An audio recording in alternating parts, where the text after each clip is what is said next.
Good morning, students. So the next unit is strategic evaluation and control, and in this lecture we will discuss about the strategic evaluation process and its benefits. So evaluation plays a cardinal role in strategic management. Its role is to critically assess how well or bad things are going to at every phase of the strategic management process. देखिए, सबसे पहले जो हमने strategic management का process start किया था वो हमने किया था स्ट्रेटेजिक फॉर्मुलेशन से after the environmental scanning and business research. Okay, after that we moved towards the implementation of the strategies, which was related to practicing those plans and actualizing them. And finally in this evaluation process we will evaluate and we will review whether we have achieved the objectives and we have whether we have successfully implemented those plans and strategies well or not, or whether we have achieved the results well or not. Okay, तो ये evaluation process है. Evaluation process का जो next process होता है वो होता है कंट्रोलिंग प्रोसेस, जिसमें हम ये देखते हैं कि what were the lacking areas in our implementation process or in the formulation process, which can be further improved for the next time and things can be done in a better manner. So strategic evaluation process में वही है. सबसे पहले it starts with the strategic formulation and strategic implementation, जिसके basis पे strategic का evaluation होता है and finally strategic control process होता है.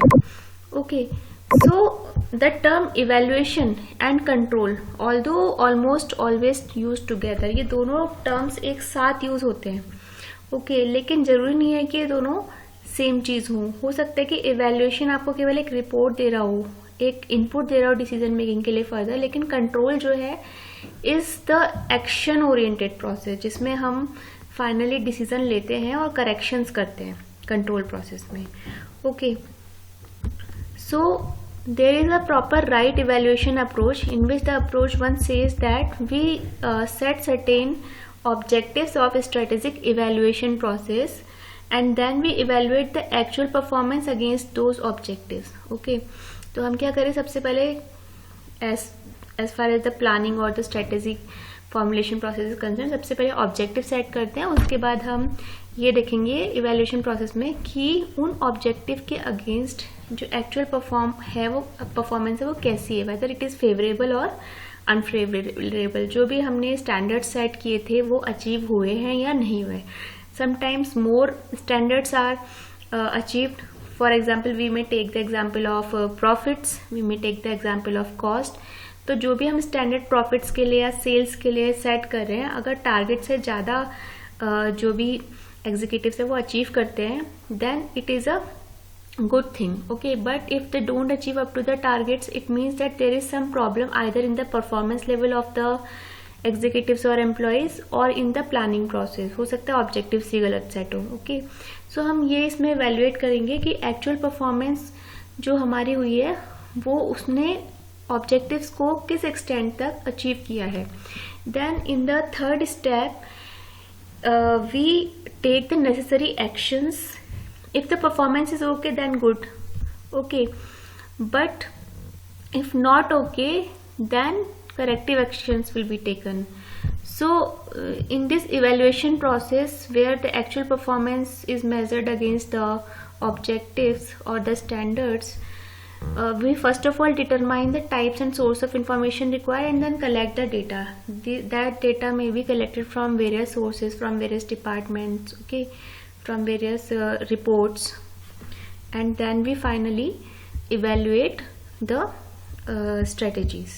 This approach zeroes in a right way on the targets and assess everything from that basis. Okay, it focuses on questions such as are the objectives appropriate under current circumstances. जो objective, जो वही मैंने आपको बताया, जो objective हमने set किए थे वो अप्रोप्रिएट थे या नहीं थे, because sometimes what happens is कि स्ट्रेटेजी लॉन्ग टर्म के लिए फ्रेम होती हैं तो उनके ऑब्जेक्टिव्स भी लॉन्ग टर्म होते हैं, but as the implementation process of strategy goes on the scenario changes. जो एनवायरमेंटल स्कैनिंग हमने की है वो एनवायरमेंटल फैक्टर्स में कुछ की चेंजेस आ जाते हैं जिसकी वजह से we have to further either modify at certain points of the strategies, और अगर हमने मॉडिफाई नहीं किया ऑब्जेक्टिव्स में भी तो देर में be certain problem in the achievement of objectives, वो इतना सक्सेसफुल नहीं हो सकता रिजल्ट्स के पॉइंट ऑफ व्यू से। तो एक दूसरी अप्रोच इसमें है जिसमें हम क्या करते हैं, सबसे पहले we review underlying basis of the strategic plans and its implementation. Then secondly, we evaluate the actual performance against the desired performance, and for that again we have to collect the data from various types and source of the data so collected. Then जो हमने actual और desired का difference लिया है उसके basis पर फिर हम फर्दर कंट्रोल एक्शंस लेंगे, इवेल्युएशन करेंगे. If their performance is okay then continue monitoring, if not then take the corrective actions. Okay, so these are the approaches. बहुत ज़्यादा डिफरेंस नहीं है दोनों में. Remember the 80-20 rule, concentrate on those areas that will produce the majority of the results. तो 80-20 rule Pareto ने दिया था, वो यही कहते हैं कि 20% फैक्टर्स आर सच जो कि 80% रिजल्ट पे कंट्रोल करते हैं, तो हमें उन 20% एरियाज पे फोकस करना चाहिए. Okay, then there is a proper strategic evaluation framework. The evaluation process is followed by the control process and corrective actions are almost always needed except in the following two situations, जो कि uncontrollable factors होते हैं external environment की. वहाँ पे से internal external factors have not significantly been changed. Okay, the firm is moving satisfactorily and steadily towards the achievement of stated objectives. तो इन दो कंडीशंस में जो है ये करेक्टिव एक्शंस रिक्वायर्ड हैं जब इंटरनल एक्सटर्नल फैक्टर्स बहुत ज़्यादा चेंज नहीं हो रहे हैं, वो ऑलमोस्ट स्टेगनेंट है या कांस्टेंट है. Then secondly the firm is moving satisfactorily and steadily towards the achievement of stated objective. वो फर्म जो है ऑलरेडी जो है स्टेडली धीरे धीरे मूव कर रही है towards the achievement of the objective. तो यही ग्रेजुअल प्रोसेस में, एक स्टडी प्रोसेस में इवैल्यूएशन एंड कंट्रोल भी प्रैक्टिस होना चाहिए स्ट्रेटजीज में. Okay, then there are certain areas और the parameters against which strategic evaluation follows. First is the return on investment, जिसके बेसिस पर हम देखते हैं कि हमारा फाइनली इवैल्यूएशन कैसा हो रहा है. आरओआई जो हमने सेट किया था उतना अचीव किया या नहीं, ROI, return on equity, profit margin, these are certain financial ratios. Okay, आप लोगों ने ये सब फाइनेंशियल मैनेजमेंट में और फाइनेंशियल अकाउंटिंग में पढ़े भी होंगे. Market share, debt to equity ratio, earning per share, sales growth and asset growth, ये सारे कुछ ऐसे फाइनेंशियल रेशियोज हैं जिनके अगेंस्ट हम क्वांटिटेटिवली स्ट्रेटजीज को इवेल्युएट कर रहे हैं. ओके, इसके अलावा बहुत सारे अकाउंटिंग नॉर्म्स होते हैं, कुछ मेथड्स होते हैं जो कि हम यूज करते हैं as a quantitative criteria for strategic evaluation. Human factors भी होते हैं such as high absenteeism, attrition rate, poor productivity, quality and quantity, low employee satisfaction and commitment can be major cause of declining performance. Marketing में भी हो सकते हैं कुछ area, जैसे R&D है, मार्केटिंग इंफॉर्मेशन सिस्टम है, और जो मार्केटिंग कम्युनिकेशन टूल्स होते हैं उनसे रिलेटेड हो सकते हैं. ओके, सम एडिशनल की questions that reveals the need of qualitative criteria in strategic evaluation are as follows. Quantitative के साथ में क्वालिटेटिव क्राइटेरिया भी होने चाहिए स्ट्रेटेजिक इवैल्यूएशन के, which includes number 1, how good is the firms balance of investment between high risk and low risk projects. That is a kind of business portfolio जहाँ पे कुछ हाई रिस्क प्रोजेक्ट्स हो सकते हैं, कुछ लो रिस्क प्रोजेक्ट्स हो सकते हैं. There should be a proper balance between the business portfolio of investments or projects. So how good is the firm's balance of investment between long term and short term project? कितने long term और short term है? सारे अगर long term होंगे तो that is also not good for profitability and liquidity, और सारे short term होंगे तो फिर growth के लिए भी अच्छा नहीं है कंपनी के डायरेक्शन के लिए. Okay, how good is the firm's balance of investment between the slow growing market and the fast growing market? तो इसमें भी एक प्रॉपर बैलेंस होना चाहिए. तो इस तरीके से डाइवर्सिफाइड एक प्रोजेक्ट्स का पोर्टफोलियो या इन्वेस्टमेंट्स का पोर्टफोलियो होना चाहिए कंपनी का, वेल बैलेंस्डली डाइवर्सिफाइड पोर्टफोलियो, जो कि इन सब चीज़ों को कंसीडर करे कि high risk low risk project में बैलेंस होना चाहिए, long term short term projects में होना चाहिए, स्लो ग्रोइंग मार्केट्स और फास्ट ग्रोइंग मार्केट्स में बैलेंस होना चाहिए। ओके, क्योंकि हर मार्केट का, हर प्रोडक्ट इंडस्ट्री का अपना एक लाइफ साइकिल होता है। अगर अभी वो ग्रोथ फेज में बहुत फास्ट ग्रोइंग फेज, तो कहीं ना कभी बहुत जल्दी उसका मैच्योरिटी भी आएगा, फिर डिक्लाइन भी आ सकता है। तो स्लो ग्रोइंग और फास्ट ग्रोइंग का अगर बैलेंस होगा तो बिजनेस का जो ओवरऑल ग्रोथ है वो ठीक जाएगा और उसका जो एक लॉन्ग टर्म सर्वाइवल है वो भी उसमें डेफिनेटली होगा। To what extent are the firms alternative strategies socially responsible?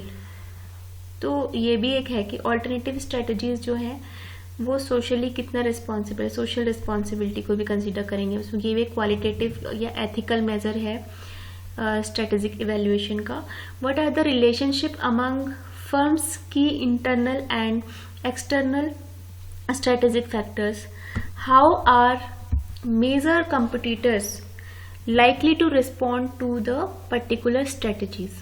Okay, so all these are the qualitative criteria against which the strategic evaluation process must take place. तो यहाँ पे हमें दोनों ही चीज़ों का ध्यान रखना है। क्वांटिटेटिव क्राइटेरिया तो लेने हैं, like financial ratios, human performance factors, human resource factors and the marketing factors, R&D, all these things.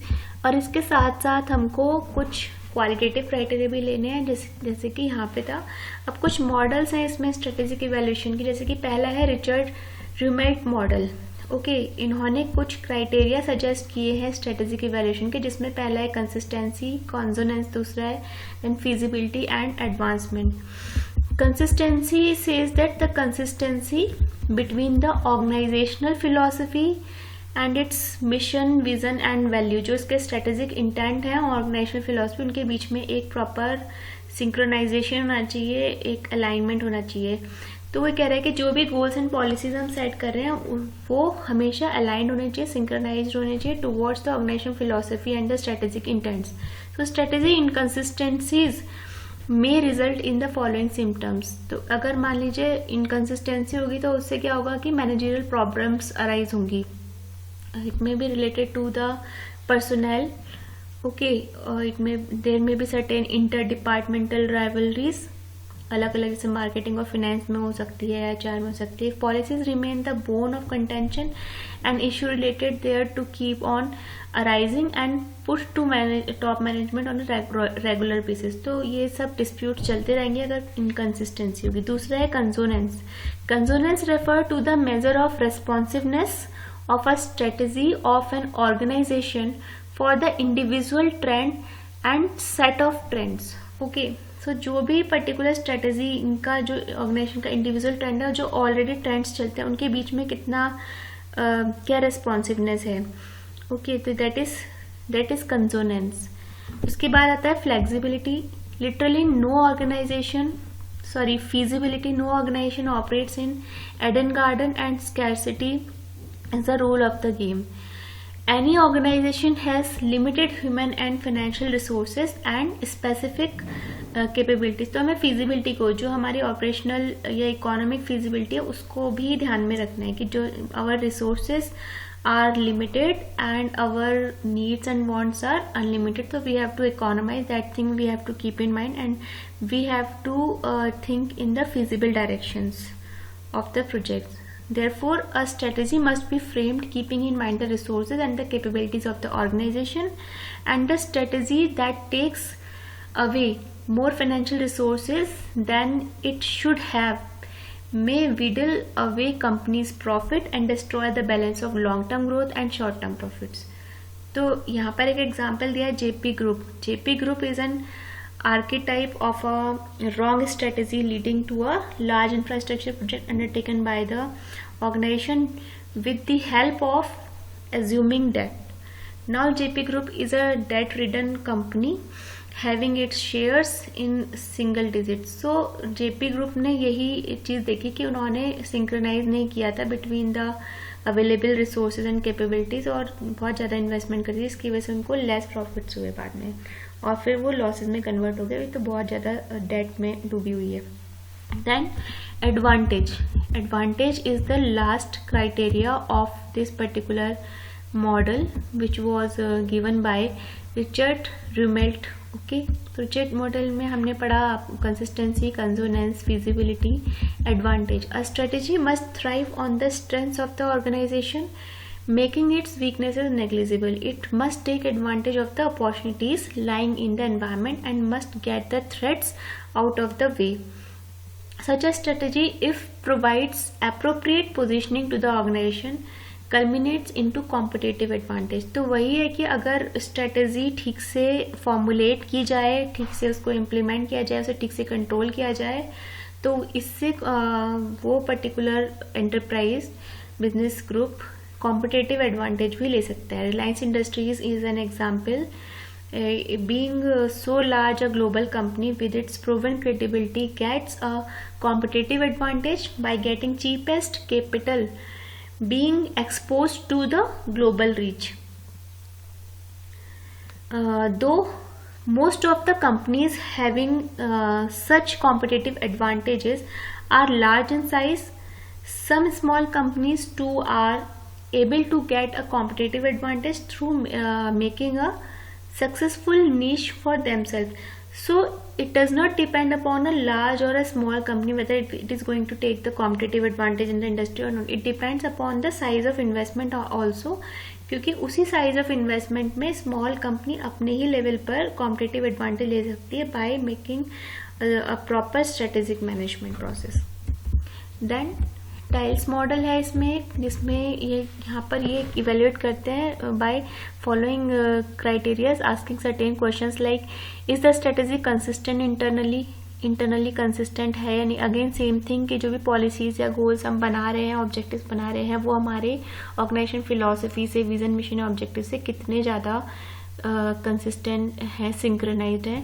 Is the strategy consistent with the environment, जो भी बिजनेस एनवायरनमेंट है उससे कंसिस्टेंट है या नहीं है. Is the strategy appropriate in view of available resources? Does the strategy involve an acceptable degree of risk? Does the strategy have an appropriate time frame? Is the strategy workable? To this list, others have added 3 more questions. तो ये तो tiles के अपने questions थे, ये 6 questions. Then और लोगों ने भी 3 questions और इसमें ऐड किए, like what is the position of a competitor in comparison to ours, and what is its implication on our strategic approach.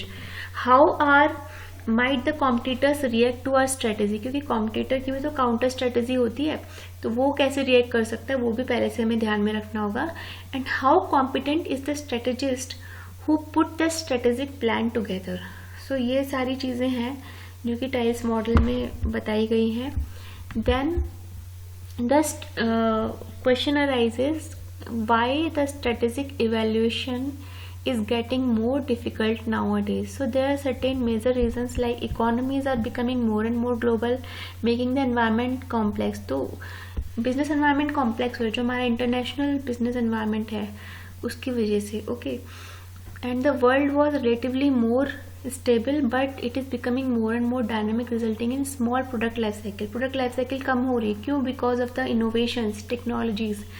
तो product life cycle कम होती जा रही है, इसकी वजह से स्ट्रेटेजिक इवेल्यूएशन प्रोसेस भी कम रही है, क्योंकि जो स्ट्रेटेजी हम फॉर्मुलेट कर रहे हैं, जिन फैक्टर्स को ध्यान में, वो बहुत जल्दी ड्रास्टिकली चेंज हो रहे हैं. Technology transfer is getting easier and companies constantly develop new competencies to keep surviving and thriving is in this cut throat competition. Then competitors are few in number due to closed economies earlier.